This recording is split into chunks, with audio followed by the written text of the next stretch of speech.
कुरुक्षेत्र के युद्ध में गीता का ज्ञान देने वाले श्री कृष्ण और कोई नहीं बल्कि साक्षात रणभूमि में रक्त पीने वाली महाकाली ही हैं। हम सब अपने जीवन भर यही सुना है कि भगवान विष्णु पालन करता है और माता काली विनाशक। हम मंदिरों में जाते हैं, अलग अलग मूर्तियां देखते हैं और सोचते हैं कि ये शक्तियां एक दूसरे से बिल्कुल अलग हैं। एक पुरुष है, एक स्त्री, एक शांति का प्रतीक है, एक महाप्रलय का। लेकिन क्या हो मैं अगर मैं आपसे कहूँ कि जिसे आप अब तक अलग अलग मानते हैं वो एक ही सिक्के के दो पहलू हैं? क्या हूँ अगर मैं कहूँ कि कुरुक्षेत्र के युद्ध में गीता का ज्ञान देने वाले श्री कृष्ण और कोई नहीं बल्कि साक्षात रणभूमि में रक्त पीने वाली महाकाली ही हैं। महादेव दोस्तों, आज हम सनातन धर्म के उस रहस्य को जानेंगे जिसे बहुत ही कम लोग जानते हैं या जिसे छिपा कर रखा गया है। आज हम बात करेंगे मुंडमाला तंत्र की, एक ऐसा अत्यंत गुप्त ग्रंथ जो विज्ञान और आध्यात्मिकता की उस सीमा को तोड़ देता है जहां पदार्थ, मैटर और ऊर्जा, एनर्जी एक हो जाते हैं।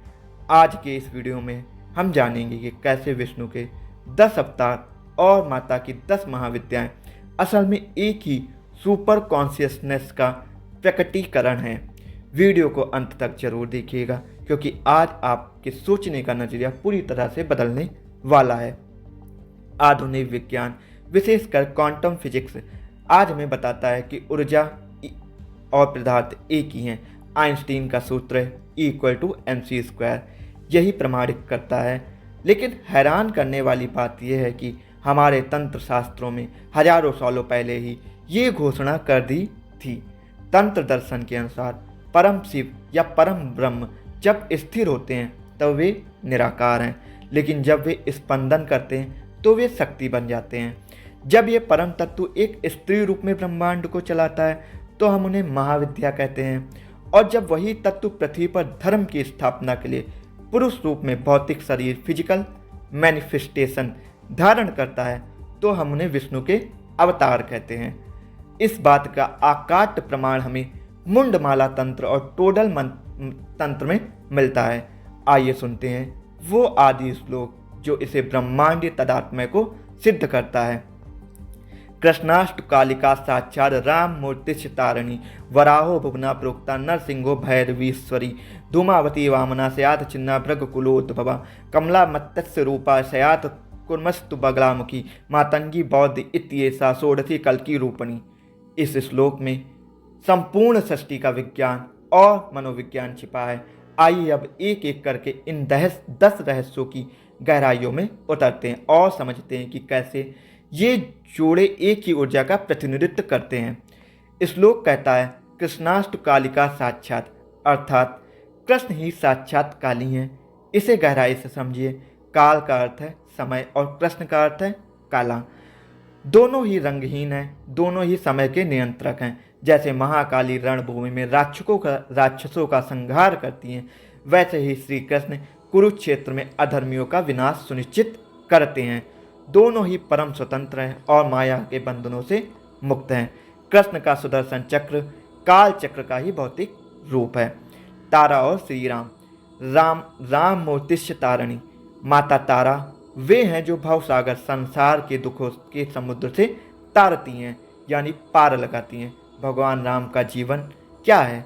उन्होंने मर्यादाओं का निर्माण किया ताकि मनुष्य सही मार्ग पर चलकर इस भवसागर से तर सके। मनोविज्ञान भी की भाषा में तारा हमारे अवचेतन मन की वह शक्ति है जो हमें अंधकार से निकालती हैं, और राम हमारे चेतन मन का वे अनुशासन है जो हमें सही रास्ता दिखाते हैं। भुवनेश्वरी और वराह अवतार, वराहो भुवना प्रोक्ता, माता भुवनेश्वरी संपूर्ण ब्रह्मांड भुवन की ईश्वरी हैं। वे स्पेस या अंतरिक्ष का प्रतीक हैं। जब पृथ्वी, जो भुवनेश्वरी का ही अंश है, रसातल में डूब गई थी तब उसे बचाने के लिए भगवान विष्णु ने वराह अवतार लिया था। वराह अवतार भौतिक ब्रह्मांड को स्थिर रखने के वाली गुरुत्वाकर्षण शक्ति है जिसे माता भुवनेश्वरी नियंत्रित करती हैं। त्रिपुर भैरवी और नरसिंह अवतार, नरसिंहो भैरवेश्वरी, माता भैरवी विध्वंस, प्रचंड ताप और क्रोध का प्रतीक हैं। ये वह क्रोध हैं जो अज्ञानता को नष्ट करने के लिए आवश्यक है। इसी तरह जब हिरण्यकश्यपु का अहंकार चरम पर पहुंच गया था, तब उसे नष्ट करने के लिए भगवान ने प्रचंड नरसिंह अवतार लिया। दोनों ही स्वरूपों में एक भयंकर उग्रता है जो केवल और केवल सत्य की रक्षा के लिए प्रकट होती है। धूमावती और वामन अवतार। धूमावती वामनासयात। माता धूमावती को अक्सर ज्येष्ठा या अभाव की देवी माना जाता है। वे इस अवस्था का प्रतीक है जब सब कुछ नष्ट हो जाता है। भगवान वामन ने राजा बलि से 3 पग भूमि मांगकर उसे अभाव में डाल दिया था। वामन अवतार हमें सिखाता है कि अहंकार को शून्य करने के लिए कैसे छोटे से छोटा रूप धारण करना पड़ता है, जो धूमावती का ही दार्शनिक रूप है। छिन्नमस्तिका और परशुराम। छिन्ना भृगकुला उद्भवा। छिन्नमस्तिका देवी का वह रूप है जिसमें वे अपना ही मस्तक काटकर अपनी सहचरियों की भूख मिटाती हैं। ये मैं ईगो को काटने का सबसे बड़ा प्रतीक है। परशुराम जी भृगकुल में उत्पन्न ने भी अपने परशु कुल्हाड़ी से अहंकारी क्षत्रियों का सिर काटकर पृथ्वी से उनके अहंकार का नाश किया था। दोनों ही स्वरूप छिन्न काटने और वैराग्य से जुड़े हैं। कमला और मत्स्य अवतार। कमला मत्स्य रूपा से आत। माता कमला कमलात्मिका, जल से उत्पन्न होने वाली समृद्धि, सुंदरता और श्री लक्ष्मी का प्रतीक है। विज्ञान भी मानता है कि जीवन की शुरुआत सबसे पहले जल में हुई थी। भगवान विष्णु का पहला अवतार मत्स्य भी जल में ही हुआ था, जिसने प्रलय के समय जीवन के बीज और वेदों की रक्षा की थी। दोनों ही जल तत्व और जीवन संरक्षण का प्रतिनिधित्व करते हैं। बगलामुखी और कुर्म अवतार। कुर्मस्तु बगलामुखी। माता बगलामुखी स्तंभन की देवी हैं। वे दुश्मनों की बुद्धि और गति को जड़ कर देती है। कुर्म कछुआ अवतार का मुख्य गुण भी उसकी स्थिरता है। समुद्र मंथन के समय जब मंदराचल पर्वत डूबने लगा तो उसे स्थिर करने के लिए कुर्म ने अपनी पीठ पर उसे रोका। दोनों ही स्वरूप में भयंकर गति को शून्य करने का विज्ञान छिपा है। मातंगी और बुद्ध अवतार। मातंगी बुद्ध स्थिता। माता मातंगी वाक सिद्धि, ज्ञान, कला और विचारों की देवी हैं। वे समाज के नियमों से परे हैं। भगवान बुद्ध ने भी समाज की रूढ़िवादी परंपराओं को तोड़कर शुद्ध ज्ञान, ध्यान और मन की शक्ति के माध्यम से निर्वाण प्राप्त किया। ये मानव चेतना के सबसे उच्चतम स्तर का प्रकटीकरण है। षोडशी त्रिपुर सुंदरी और कल्कि अवतार। षोडशी कल्कि रूपणी। माता षोडशी तीनों लोकों में सबसे सुंदर, पूर्ण और शुद्ध ऊर्जा हैं। वे परमानंद की अवस्थाएं। मुंडमाला तंत्र के अनुसार भविष्य में आने वाला कल्कि अवतार इसी पूर्णता, परफेक्शन का प्रतीक होगा। जब दुनिया में केवल अंधकार और पाप रह जाएगा, तब कल्कि अवतार आकर अशुद्धियों को नष्ट करेंगे और एक नए सतयुग की स्थापना करेंगे जो षोडशी की तरह शुद्ध और दिव्य होगा। तो दोस्तों, आपने देखा हमारे प्राचीन ऋषियों ने कोई मनगढ़ंत कहानियां नहीं लिखी। उन्होंने